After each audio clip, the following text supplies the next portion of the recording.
There comes a moment when the body refuses to continue as it has, when movement feels unnecessary and even burdensome, when the simple act of standing upright carries a weight disproportionate to the task.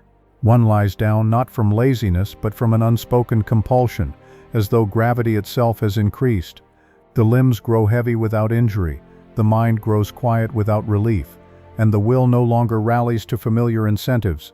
What once demanded effort now feels hollow. Stillness intrudes without invitation. The body chooses immobility before the mind has found words for what has been lost. This condition is commonly misread as weakness, illness, or a failure of discipline, yet it appears most often in those who have endured long periods of adaptation without complaint. They have continued despite inner resistance, honored external demands over inner necessity, and learned to function without assent. When such effort can no longer be sustained, energy does not merely decline, it withdraws. Tasks remain possible but meaningless. The future offers no pull. The body slows because the psyche has already stopped investing. This withdrawal is not accidental. It is a refusal enacted below consciousness. Carl Jung observed that psychic energy does not vanish arbitrarily. It relocates. When the direction of life no longer corresponds to inner truth, energy turns away from the ego's chosen path and returns to the unconscious. The result is not drama, but heaviness. Motivation collapses without explanation. The body begins to demand stillness, as though protecting itself from further misuse. At this stage, most individuals misinterpret the signal and force themselves forward, increasing effort precisely where energy has been withdrawn. This escalation leads not to recovery, but to chronic exhaustion. Resistance deepens the condition. Energy cannot be compelled back by will alone. The experience is often accompanied by a peculiar dullness of feeling. Emotions flatten. The appetite for life diminishes. One continues routines mechanically, while sensing that something essential has been forfeited. The body communicates this loss through fatigue rather than pain, through inertia rather than protest. Lying down becomes the only posture that feels proportionate to the inner state. This is not rest in the restorative sense. It is suspension. The psyche has suspended participation until a correction is made. Stillness becomes the only tolerable form of movement.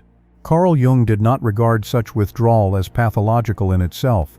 He understood it as a regulatory function of the psyche when conscious attitudes have become untenable. Energy retreats from a life that has outlived its psychological legitimacy. The body acts as the intermediary, enforcing limits where insight has been postponed. This is why rest alone fails to restore vitality. One may sleep longer, disengage temporarily, or reduce obligations, yet the heaviness persists. The withdrawal is not from activity, but from direction. Without realignment, energy remains inaccessible. At this point, the individual often experiences guilt without cause. There is a sense of having failed without committing an error, of disappointing others without visible transgression. This guilt does not originate in conscience, but in the collapse of an adapted persona that once guaranteed belonging. The body bears the cost of this collapse. Muscles lose tone, movement slows, the chest tightens without anxiety. The psyche has begun to dismantle a structure that can no longer be maintained. The urge to lie down is the first visible consequence. Carl Jung named this process only after recognizing it within himself. He saw that when energy withdraws, it is not punishment but protection. The psyche conserves vitality by refusing to invest further in a false configuration. Forcing productivity at this stage compounds the injury. The more one insists on performance, the deeper the withdrawal becomes. Energy responds to meaning, not command. When meaning is absent, effort becomes toxic. The body enforces truth through fatigue. It does not negotiate. What troubles most individuals is the absence of a clear cause. There is no single event to blame, no illness to treat, no solution that restores momentum. This ambiguity intensifies anxiety and encourages further overexertion. Yet the condition persists precisely because it is not addressed at its source. The psyche has already determined that continuation is impossible. Until this verdict is acknowledged, energy will remain unavailable. Stillness is not the enemy. Misinterpretation is. The urge to lie down all day is therefore not a desire for escape, but a demand for cessation. It marks the point at which unconscious truth overrides conscious intention. One can ignore it for a time, but the cost accumulates. Exhaustion becomes chronic, meaning erodes further. The body grows heavier. Eventually, breakdown replaces withdrawal. This sequence is lawful. It unfolds with precision. Energy does not abandon life without reason. Energy withdraws when life is lived against inner necessity. The exhaustion that follows prolonged self-betrayal does not arrive suddenly. It accumulates quietly through years of accommodation, through countless small concessions that appear harmless in isolation. One adapts to expectations, absorbs conflict without protest, and learns to function while disregarding inner resistance. The body tolerates this arrangement for a time. It compensates. It mobilizes reserves. But compensation is not consent. Eventually, the cost becomes somatic. The limbs feel weighted. Movement slows. The will weakens, not from lack of strength but from lack of alignment. Such exhaustion is often mistaken for overwork. Yet it persists even when demands are reduced. One rests, disengages, takes time away, and finds that energy does not return. Sleep becomes longer, but not restorative. Leisure feels empty. The body remains heavy despite the absence of strain. This is the signature of a deeper conflict. The psyche has been required to live against itself.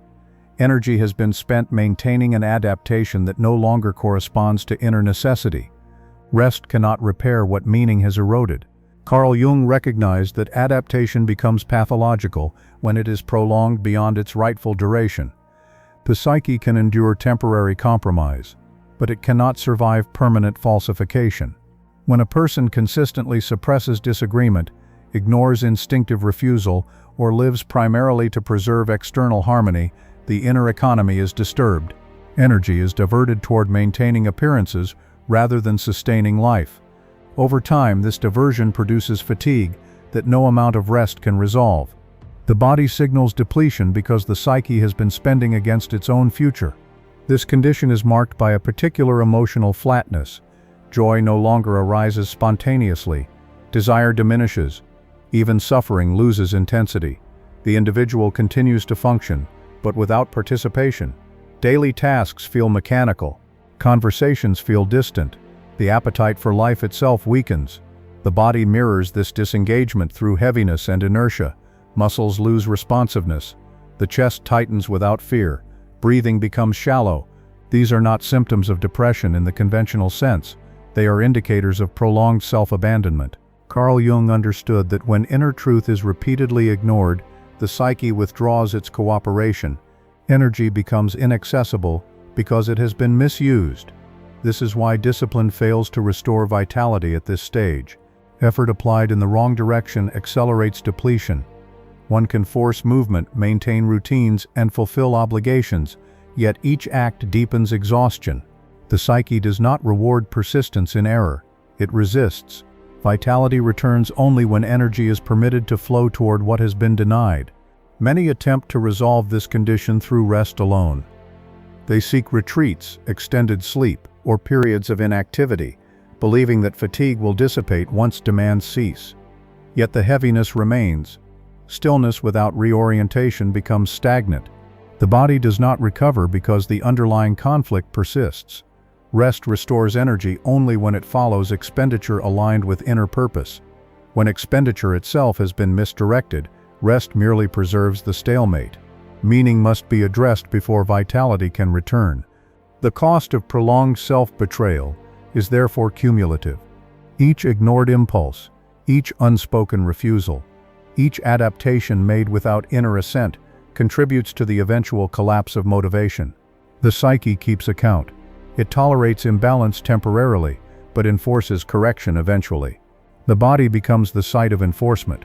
Fatigue replaces protest. Inertia replaces movement. These are not failures of character. They are consequences of psychological law. Carl Jung emphasized that the psyche demands honesty above comfort. When a person lives in persistent contradiction to their own nature, the unconscious responds by withdrawing energy from conscious pursuits. This withdrawal is not punitive, it is corrective. It forces confrontation with what has been avoided. Without this confrontation, the condition worsens. Emotional numbness deepens. The body grows heavier. The individual feels increasingly disconnected from life. Restoration requires more than rest. It requires acknowledgement. What is most difficult to accept is that no external solution can resolve this state. There is no schedule, supplement, or technique that compensates for prolonged self-denial. Energy does not respond to optimization when it has been withdrawn for ethical reasons. The psyche demands alignment, not efficiency. Until the underlying betrayal is recognized and addressed, vitality remains inaccessible. The body will continue to insist through exhaustion what the mind has refused to consider. Exhaustion accumulates when adaptation replaces inner consent. When energy has withdrawn for too long, the psyche does not merely remain inactive, it turns backward. Movement gives way to inertia, initiative to dependence, and the future loses its claim. This turning back is often experienced as shameful, as though one were failing to mature or collapsing into weakness. Yet the regression arrives with precision. It is not random. The psyche retreats to earlier modes of being, when forward adaptation has become intolerable. Stillness deepens. One seeks shelter rather than expansion. The body obeys this reversal without explanation. In this state, ordinary independence feels excessive. Decisions exhaust. Responsibility weighs heavily. The simplest tasks provoke disproportionate fatigue. One may feel drawn toward bed, toward silence, toward the reduction of stimulus. This withdrawal is not a wish to disappear, but a refusal to continue under existing conditions. The psyche suspends forward, striving to protect itself from further depletion. Regression here is not a fall but a break. It arrests momentum before damage becomes irreversible. Carl Jung regarded regression not as pathology but as a compensatory movement. When conscious life has exceeded its limits, when the ego insists on progress without regard for inner necessity, the psyche counterbalances by pulling the individual inward. Energy returns to earlier configurations where it can be contained. The body enforces this return through fatigue and dependence. One becomes smaller so that something essential can be preserved. This movement is protective. It is governed by law. Regression often carries a childlike quality that disturbs the adult identity. There may be a desire to be cared for, to relinquish control, to escape demands that once seemed manageable. This desire provokes self-criticism and intensifies shame. Yet shame arises only when regression is misinterpreted. The psyche does not regress to punish maturity but to restore balance. It seeks a ground from which a new orientation can emerge. Without this retreat, reorientation is impossible. Carl Jung observed that when regression is resisted, it hardens into stagnation. The individual oscillates between forcing activity and collapsing into exhaustion. Neither restores vitality. Only acceptance of the regressive phase allows its function to unfold. Stillness becomes meaningful rather than paralyzing. The body's demand for reduction is honored. Psychological pressure eases. In this space, unconscious material begins to surface. What was previously ignored becomes perceptible. The psyche prepares its correction. This phase is marked by seriousness rather than despair. When shame subsides, a sober gravity replaces it. One senses that something fundamental is being reorganized. There is less urgency to perform, and more tolerance for uncertainty. Time slows, the future loosens its grip. The body remains heavy, yet the heaviness no longer feels hostile. It becomes containment. Regression creates the conditions for listening, where action once dominated. Carl Jung insisted that regression must be differentiated from collapse. Collapse is disintegration without containment. Regression is withdrawal with purpose. The difference lies in whether the ego relinquishes control consciously or is overwhelmed unconsciously. When regression is acknowledged, it becomes a vessel rather than a threat. The psyche uses stillness to redirect energy toward what has been neglected. This redirection cannot occur while forward striving continues unchecked. In regression, the individual is temporarily released from the obligation to know where they are going. Direction has failed. The psyche demands suspension. This suspension allows instinct to reassert itself. Bodily sensations gain prominence. Hunger, fatigue, and aversion speak clearly. These signals are not obstacles. They are guides. Regression restores sensitivity to what was muted by adaptation. Without this sensitivity, any future movement would repeat the same error. What is most often feared in this phase is dependency. The adult identity resists the implication of needing support or limits, yet the psyche requires containment before it can reorganize. Dependence here is temporary and functional. It prevents further injury. The body enforces this necessity through immobility. One cannot outrun regression. It must be lived through. Only then does its protective function complete itself. Regression therefore carries a precise message. It announces that previous forms of independence were achieved at the expense of inner truth. The psyche demands a pause to renegotiate its terms. Stillness is imposed so that orientation can be restored at a deeper level. This is not the end of development. It is its prerequisite. Without regression, correction does not occur. Regression protects the psyche when forward adaptation becomes destructive. Energy does not return gradually or by accumulation. It returns abruptly when the psyche recognizes that a correction has been made. Until then, vitality remains inaccessible regardless of discipline, routine, or effort.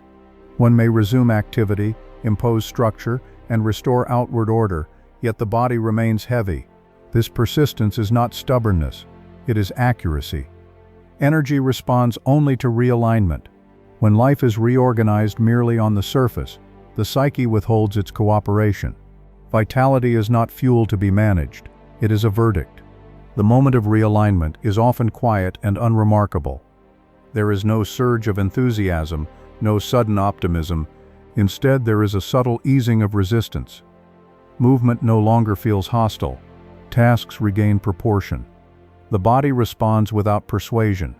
This shift occurs not because one has rested enough, but because one has ceased living in contradiction. Energy returns when the psyche no longer needs to enforce stillness.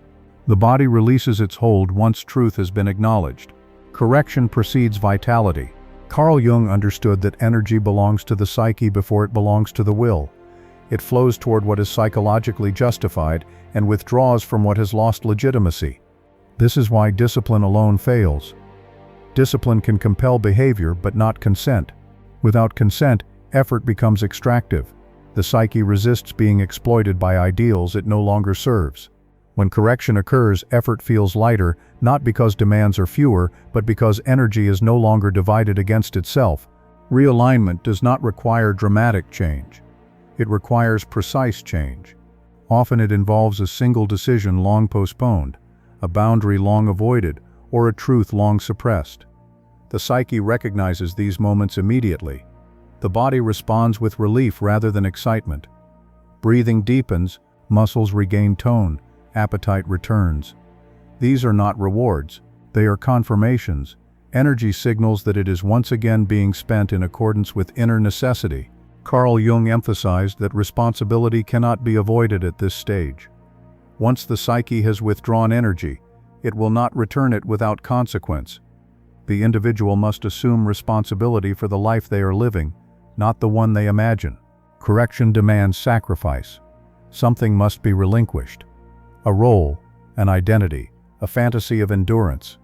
Energy is released only when the psyche is no longer asked to sustain what it has already rejected. This exchange is exact.